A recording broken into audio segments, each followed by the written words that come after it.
you for joining me for That's the Way It Is. I'm your host, BC. Today, I'm going to talk about something that people need to hear more of. I don't think they hear it enough.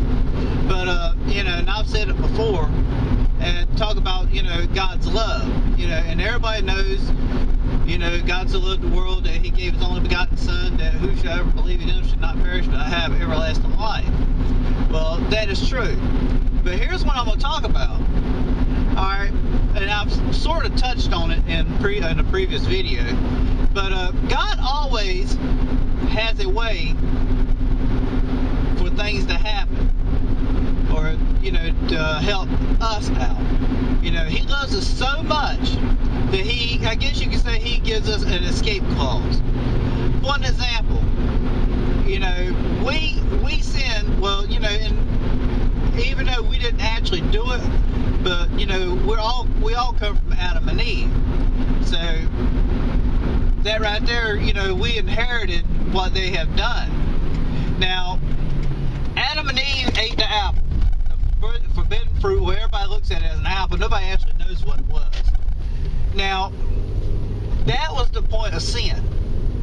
Okay, that's when, and God said then that, and He told Adam, when He made the garden, He said, look, you're going to eat from any fruit in the tree but the tree of life. For once you eat that, you shall die.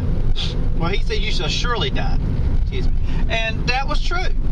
We all, pretty much, unless we're here when the Lord comes and, get taken up with the church, are going to die. We're all facing it. It's sad to say, and it's really hard to say, but that's the truth. But, if it wasn't for Jesus dying on the cross, which was the scapegoat, we all would get what we surely deserve. We would all die and go straight to hell. And that's what all of us deserve. But you know what? God loves us so much that, He gave us that escape clause. And that was a high price to pay for us. That tells you how much He loves us. Excuse me. Look at the flood. And I said it in a previous video that, God looked upon the earth, which was Genesis 6:5, and He was ashamed of what He had created. And like I said in that video, that's pretty rough. That's pretty strong. There's no way we could ever comprehend that, because we can't create anything. And the things that people have now, cars, planes, trucks, homes, all that, God provided for us, and God gave to us. And that's just the simple truth of it. And He gave us the knowledge to know how to use these things. Just like someone who knows how to use herbs, God gave them the ability to learn how to do that. Well, God's done that to each and every one of us. But the thing of it is that, getting back to, what we all need to do, and, we all know what we need to do, excuse me, and that is to, shout out to God and say, God, please forgive me. I am so sorry. And that, in case you don't know, in case there's a brain cell that went out, the light switch didn't come on, something like that, you can be forgiven for a whole lot of stuff. And I've read stories where people have given a drunken driver for hitting their daughter and killing their daughter. I've read all kinds of different stories. I read a story where, a lady forgave this other lady who was messing with her husband for trying to kill her 3 times. She hired a hitman and made 3 attempts on her life, and she forgave her. And there's a lot of power there in forgiving. The Lord knew it. That's why He forgave us, and He gives us the ability. Because if He I'm tell you what, if He can forgive me for what all I've done, He should be able to forgive you. Excuse me. And we should be able to forgive others. You You ever heard that old saying, lead by example? Well, the Lord is leading. He's the example.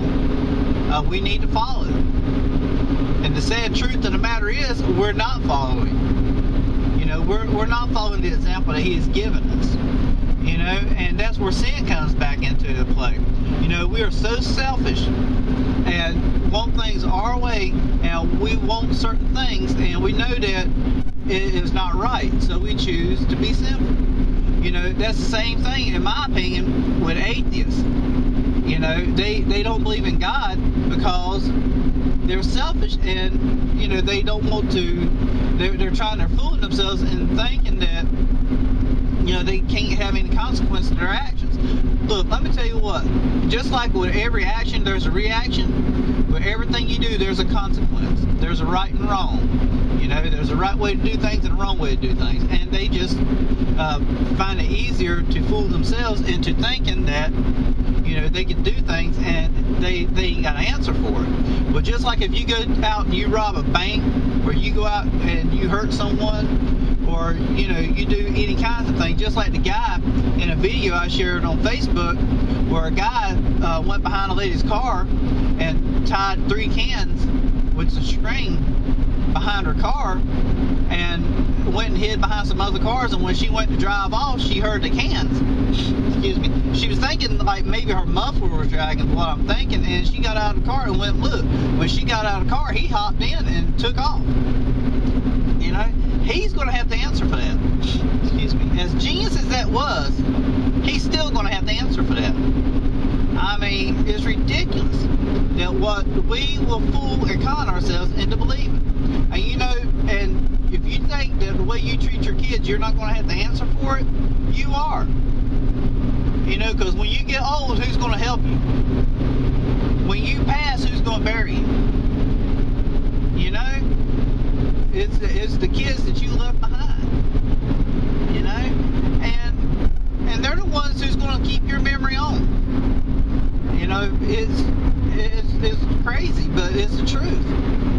You know, because as much as we all like to think that we're going to live, you know, forever, we're not. That's sad to say. Well, I would like to thank you for joining me. You have a wonderful day, and to remember to forgive people, to love people, and most of all, to pray for them. Thank you for joining me.